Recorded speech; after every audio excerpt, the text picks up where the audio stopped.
Welcome back to History's a Blast and our series on the Friends of the East Broad Top Railroad's reunion in October 2022. So far, we've shared FEBT's activities in Robertsdale, the coal company town once served by the East Broad Top, where we introduced you to coal mine modeler, historian, and author Ron Pearson. We'll meet up with and talk to Ron about our shared adventures, exploring the surface remains of the Robertsdale mines in this episode, as together we share the excitement of seeing a massive map of the underground mines recently discovered in the railroad archives by the EBT Foundation. So stick around.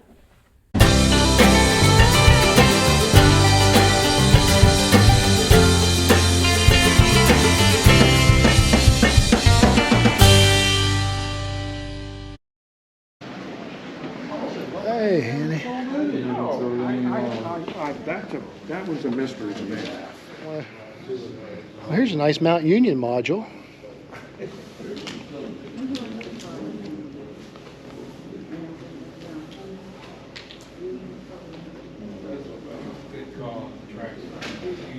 Contest table. Good morning. And this looks like the donations for the fundraising auction that'll be held this evening.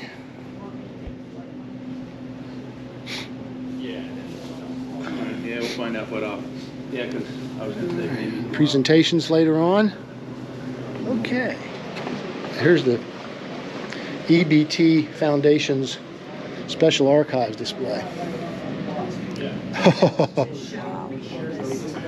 Oh, this is the this is the 10 by 15 or so blueprint map of the underground mines of the Rockhill Iron and Coal Company. We need this kind of room. Yes. Holy wowie, wow, wow. Yes. Let's see if we can figure out where we are here.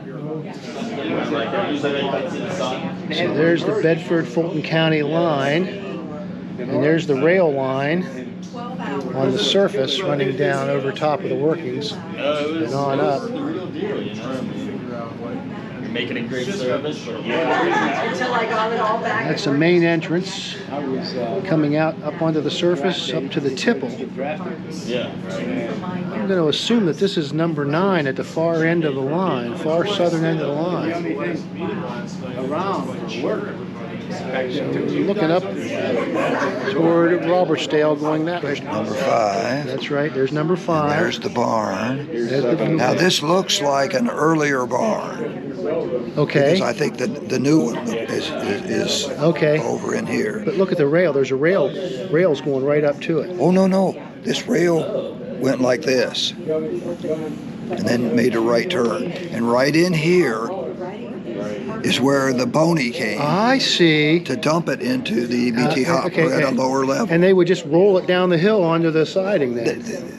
Yes, Probably. yes, down, yes. Yep, down the side of the hill. Yes. And I'm going to pan on up and go. Now we're heading south.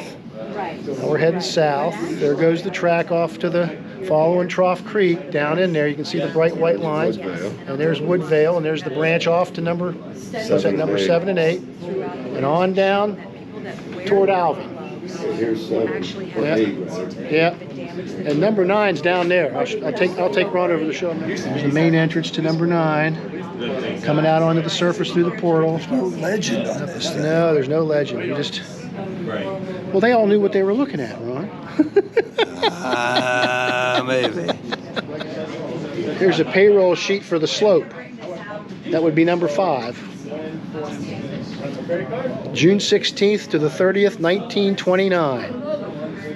Well, that was just before the crash. I wanted to thank you for your questions last night. Other ones came in from the audience, and that's what I wanted. Yeah. I wanted them to gain an appreciation of what these people had to do in order to make money. And they were engaged. Last night, there were folks who were engaged, so that was a great talk. Hey, it's all right. Everyone makes it. The article will come out probably January, February, March, somewhere in there.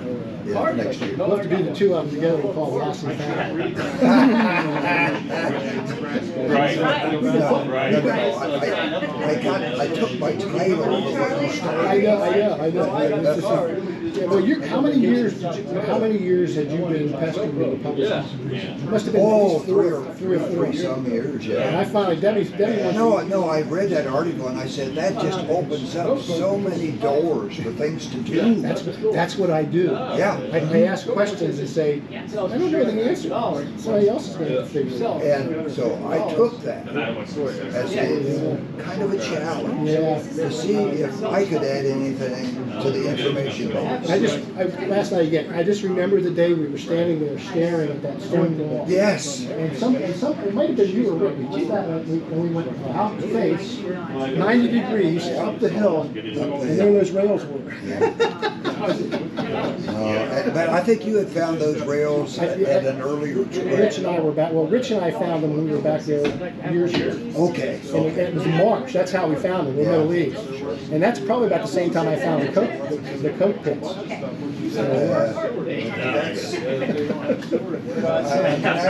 I have a devious interest in, because you and Rich Keller are the ones that taught me the information.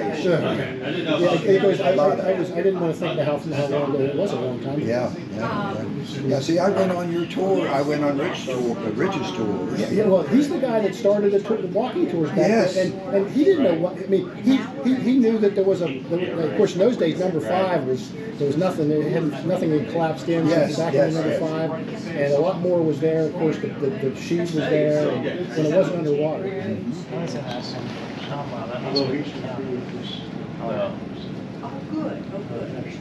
Oh, yeah. This is. I think this is the overview map from the valuation maps, I believe. Yeah. So I think this stuff we actually pulled out. Yeah, we pulled out this stuff specifically for you. Well, thank you. You did you? This is the furnace. This is the furnace. There's the furnace. The furnace outline. Yep. Showing the slag dumps and how they're growing. Yeah. Well, property lines.